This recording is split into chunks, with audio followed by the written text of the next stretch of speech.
Hello fellow foodies, my name is Christopher McGee and today I'm going to be making for you a pasta bolognese.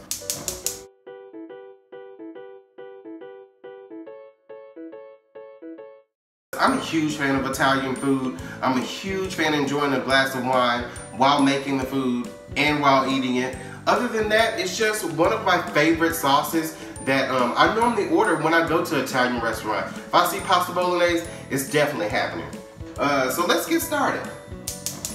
I'm gonna do about a tablespoon of the extra virgin olive oil. And then this is 2 tablespoons of the leftover bacon fat. So what I'm gonna do is first add my carrots to the pot. And then after the carrots, I'm also gonna go ahead and add my celery to the pot here. We got the carrots and the celery softened up a little bit. I'm gonna go ahead and add my onions there to the pot. With the pasta water that we have back here, #1 rule when boiling pasta, you always want to salt your water. I'm gonna take all the veggies and kind of move them to the outer edges of the pan. So that way, once I throw my ground beef in here, I can get a good sear on it right away. All right. So what I'm gonna do is I'm gonna wait till the ground beef gets good and brown and done, and then I'm gonna add my garlic to the pot. Because moments after that, we're gonna start adding other ingredients, liquids to the pot, and it's really gonna ensure that that garlic, gives your dish a good flavor, but doesn't burn and make it bitter at the end of the day. We got a nice little soft boil going on with our water here. So what I'm gonna do is I'm gonna add in about ½ a pound of linguine. With this recipe, and about a ½ a pound of pasta, you're gonna be able to serve 3 to 4 guests easily.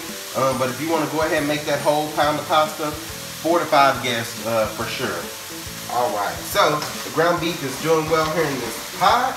We're gonna start stirring it up and breaking it up. It's got some good color going on. And at this point, feel free to kind of like incorporate the veggies that you moved to the outer edges of the pan, in with the ground beef. So initially with your pasta too, definitely make sure within the first minute or 2 of it being in the pot, you give it a good stir. That's gonna make sure that you don't have any pasta that clumps together, sticks together, and doesn't cook fully through. But now that the ground chuck is just about finished cooking, we're gonna go ahead and add in our garlic.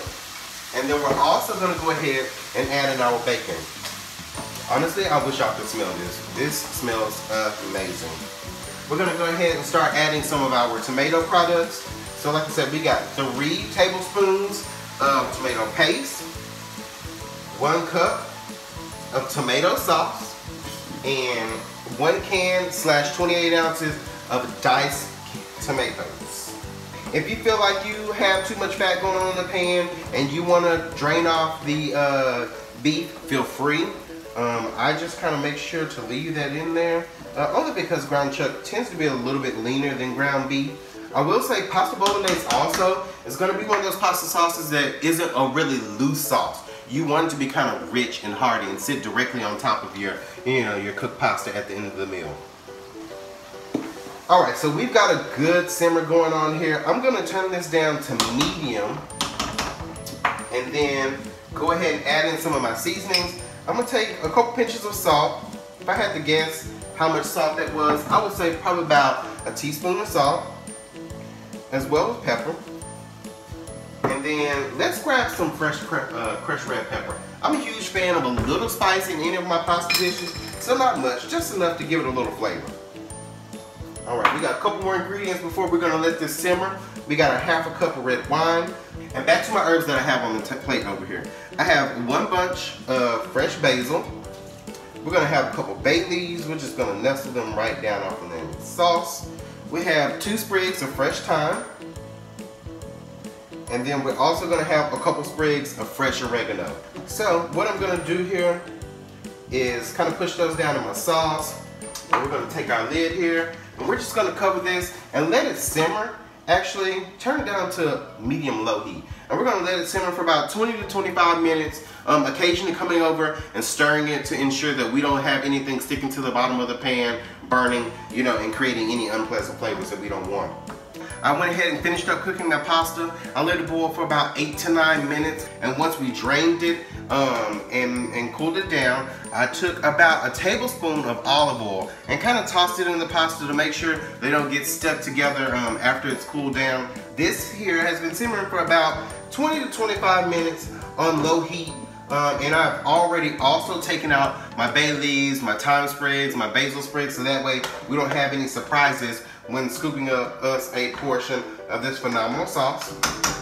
What I haven't done is given it a little spoon taste.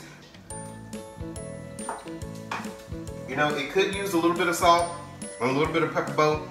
So we'll do 2 more pinches of salt, another pinch of pepper, and then also I have a half a cup of heavy cream just to kind of give it a little richer flavor as well. You don't want to add more than about a half a cup, only because you don't want this to turn into a pink sauce. You still want it nice, rich, and red in color. So let's grab ourselves a bowl. All right, and we're not gonna get a huge portion of pasta. We're just gonna get us a nice little spoonful. All right, get us a heaping of this pasta sauce. And for myself here, I personally love a little cheese on my pasta. So I have some Parmigiano Reggiano that I'm gonna grate right on top to kind of finish the dish off. This is always a nice little touch to do for your guests. If you also have some basil on hand, feel free to do some fresh chopped basil to give it a little green color on top as well.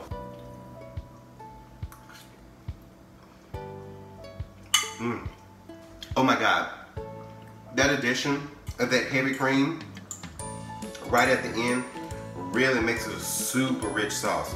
This has such great flavor, such good body to it. I haven't poured that glass of wine yet, but please believe before I finish this bowl of pasta, there'll be a glass of wine in my future. All right, thank you guys again for tuning in with me. Please like, subscribe, and share to all my cooking videos here, and see you next time. Thank you. This is smelling delicious. I'm using like a claw-shaped spoon. I'm actually going to culinary school and like cooking my whole life. I don't even know what this is called. Can some of my fellow foodies tell me what this kind of spoon is called?